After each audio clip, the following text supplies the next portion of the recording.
बिस्मिल्लाहिर्रहमानिर्रहीम। आज हम लेक्चर नंबर 3 स्टार्ट कर रहे हैं, चैप्टर नंबर 2 का, क्लास मैट्रिक का। तो अगर आपने पहली वीडियो नहीं देखी तो आप वो भी ज़रूर देखिएगा।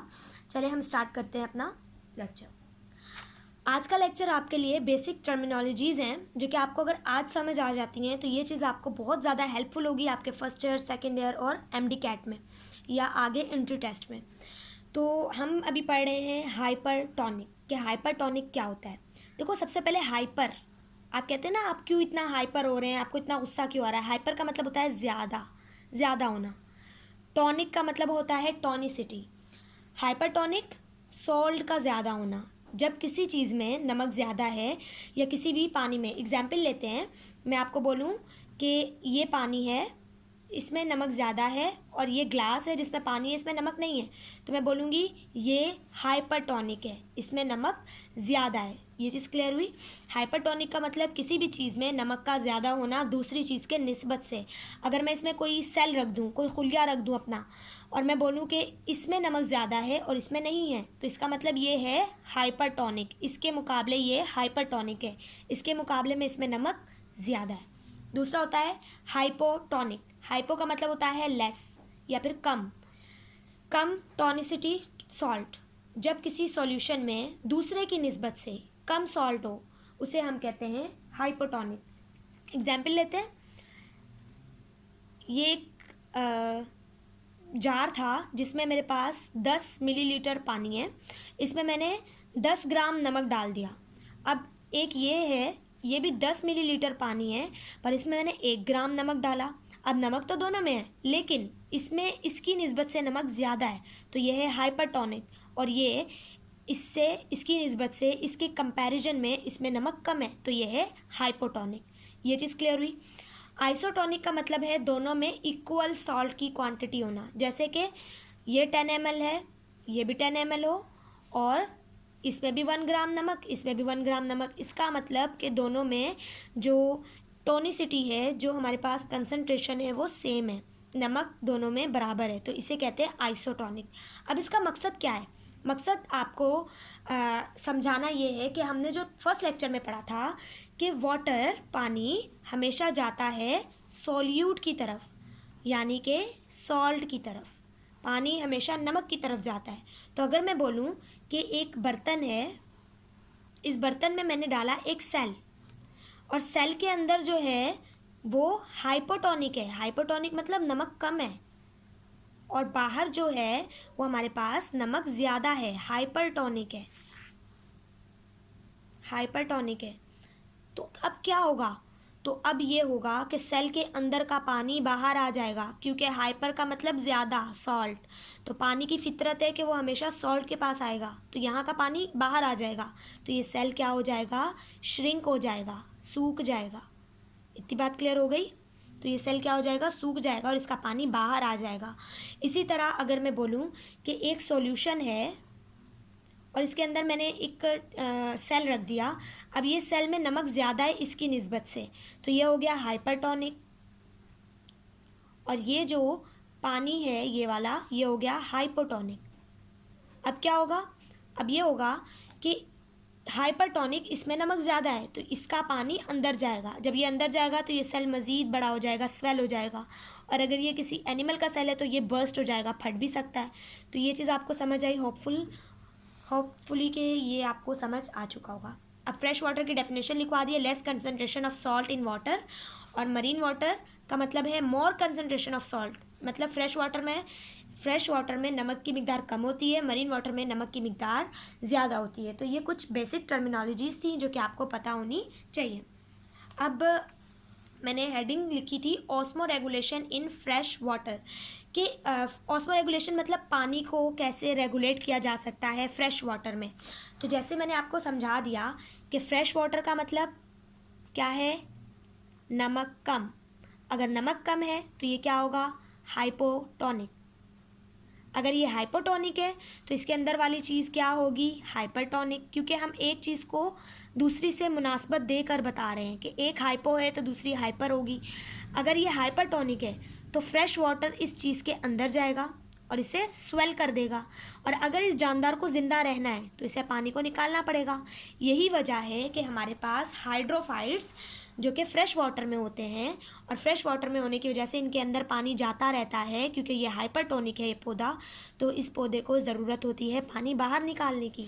यही चीज़ हम यहाँ पढ़ रहे हैं कि जब भी ऑस्मो रेगुलेशन होती है तो फ्रेश वाटर खुद ब खुद जानदार की बॉडी में चला जाता है, तो उसे निकालना पड़ता है किसी ना किसी तरीके से। इसी तरह अब नेक्स्ट है हमारे पास osmoregulation in marine water, क्योंकि खारे पानी में ऑस्मो रेगुलेशन कैसे होगी, तो मरीन वाटर का क्या मतलब हुआ, ज़्यादा सॉल्ट। ज़्यादा सॉल्ट का मतलब हाइपरटोनिक। तो इसका मतलब अब इस पानी में जो भी चीज़ होगी, जो भी एग्जाम्पल लेते हैं मछली होगी, अब ये मछली क्या होगी, ये होगी हाइपोटोनिक, क्योंकि पानी है हाइपरटोनिक। अब जब ये हाइपो है, पानी हाइपर है, तो इसकी बॉडी का पानी बाहर आने लग जाएगा। तो अब इस मछली को अपना पानी बचाना है, क्योंकि अगर पानी ख़त्म हो गया तो ये मर जाएगी। तो क्या होगा, ये मछली पानी पीना शुरू कर देगी। यही वजह है कि मरीन वाटर की फ़िश पानी पीती है और फ्रेश वाटर की मछलियाँ पानी नहीं पीती, क्योंकि फ्रेश वाटर की मछली के अंदर पानी खुद ब खुद जाएगा, वो तो अपना पानी बाहर निकाल रही होती है अपने गिल्स के ज़रिए। अब हम बुक से कुछ बातें रिव्यू कर लेते हैं कि किस तरह से फ्रेश वाटर और मरीन वाटर की टाइप्स होती हैं।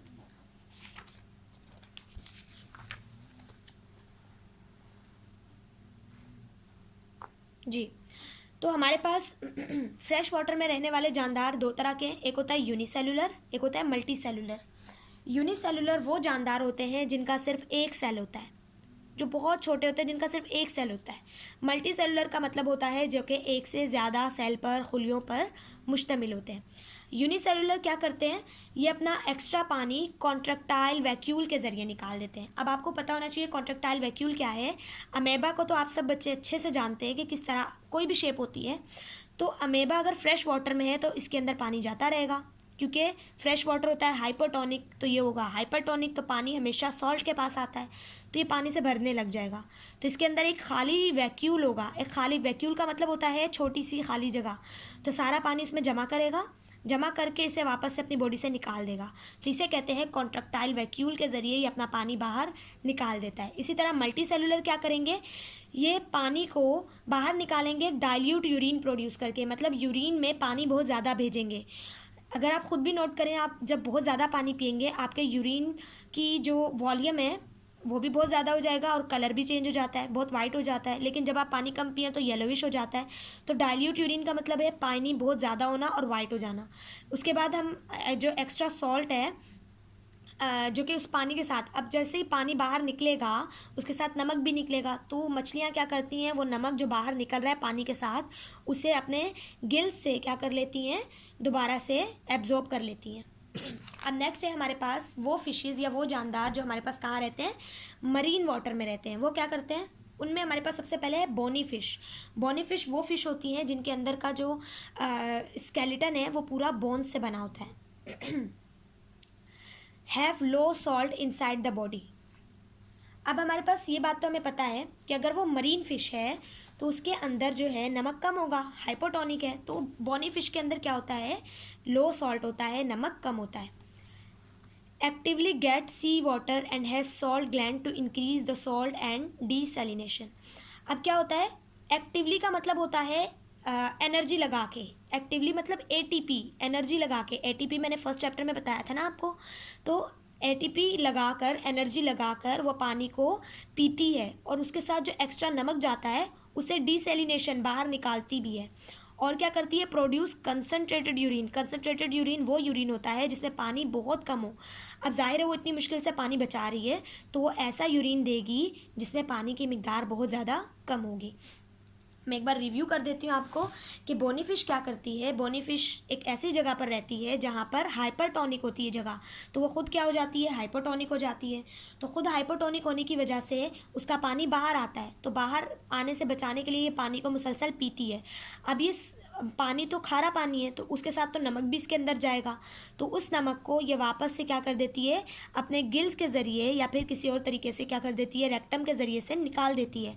निकालने के बाद ये क्या करती है, डिसैलिनेशन करती है। उसके अलावा ये जो यूरिन देती है उसमें पानी की मिकदार बहुत कम देती है। क्यों? क्योंकि वो ऑलरेडी पानी को मुश्किल से ले रही है, तो वो यूरिन के अंदर वाटर को बहुत कम रिलीज़ करती है। इसलिए हम कहते हैं कि ये क्या देती है, कंसनट्रेटेड यूरिन, मतलब बहुत ज़्यादा येलोविश कलर का यूरिन। उसके बाद है कार्टिलेजिनियस फिशेज़। कार्टिलेजिनियस फिशेज़ वो होती हैं जिनका अंदर का तमाम जो स्ट्रक्चर स्केलेटन है वो बना होता है कार्टिलेज से। कार्टिलेज और बोन्स हम आगे डिस्कस भी करेंगे। Have high salt bye storing urea inside. अब ना ये जो कार्टिलेजिनियस फिशेज़ की एग्जाम्पल में होती है शार्क। शार्क भी एक कार्टिलेज फिश है, ठीक है। तो इनके पास एक ख़ास ट्रिक होती है। ये क्या करते हैं, ये एक बहुत बड़ी ट्रिक खेलते हैं। एग्जाम्पल लेते हैं, ये कार्टिलेजिनियस फिश है, ठीक है। ये ट्रिक क्या खेलेगी, ये पानी जो कि असल में क्या है, हाइपरटोनिक है, क्योंकि इसमें नमक ज़्यादा है। ये ट्रिक ये खेलती है, ये कहती है ठीक है तुम हाइपरटोनिक हो, मैं तुमसे ज़्यादा नमक अंदर रख लूँगी तो मैं और ज़्यादा हाइपरटोनिक हो जाऊँगी। तो ये अपने अंदर नमक को क्या कर लेती है, यूरिया को और सॉल्ट को स्टोर कर लेती है, जिसकी वजह से ये खुद हो जाती है और ज़्यादा हाइपरटोनिक, मोर हाइपरटोनिक, और इस वजह से पानी खुद ब खुद इसके अंदर जाता है। तो ये एक ट्रिक खेलती है, ये अपने अंदर सॉल्ट को स्टोर करके अपने आप को हाइपरटोनिक बना लेती है और पानी खुद इसके पास चला जाता है। तो ये इसकी क्या है, एडेप्टेशन है, अपने आप को माहौल के हिसाब से इसने चेंज किया है। Eat food which contain nitrogenous compound, और ये वो वाली फूड खाती है जिसमें सॉल्ट बनाने वाले कंपाउंड्स होते हैं। उसके बाद है ओस्मो कन्फर्मर्स। तो ओस्मो कन्फर्मर्स हमारे पास क्या होते हैं, मैंने आपको बताया था ना, आइसोटोनिक, जिनका इन्वायरमेंट सेम होता है। अब जाहिर है अगर अंदर और बाहर सॉल्ट सेम है, बराबर है, तो ना तो पानी अंदर जाएगा ना पानी बाहर आएगा। तो ऐसे जानदार जिनके अंदर आइसोटोनिक इन्वायरमेंट होती है कि अपने माहौल जैसा नमक होता है, बराबर होता है सब, तो उन्हें कहते हैं ओस्मो कन्फर्मर। इनके पास हमेशा इक्वल अमाउंट ऑफ सॉल्ट होता है और ये इन एनिमल्स को ज़रूरत ही नहीं होती अपने पानी को बचाने की, क्योंकि इनका पानी बाहर जाता ही नहीं। और इसकी एग्जाम्पल है यूनिसेलुलर। अगर आज के लेक्चर में आपको कोई भी क्यूरी या कोई भी क्वेश्चन है तो आप व्हाट्सएप पे भी पूछ सकते हैं। उसके अलावा आप कमेंट बॉक्स में भी अपना सवाल पूछ सकते हैं। चैनल को सब्सक्राइब ज़रूर कीजिएगा, लाइक ज़रूर कीजिएगा, क्योंकि यही चीज़ होती है जो हमें मज़ीद मोटिवेट करती है ताकि हम आपको मज़ीद इससे भी ज़्यादा बेहतरीन वीडियोस प्रोवाइड कर सकें। Thank you so much. अल्लाह हाफिज़।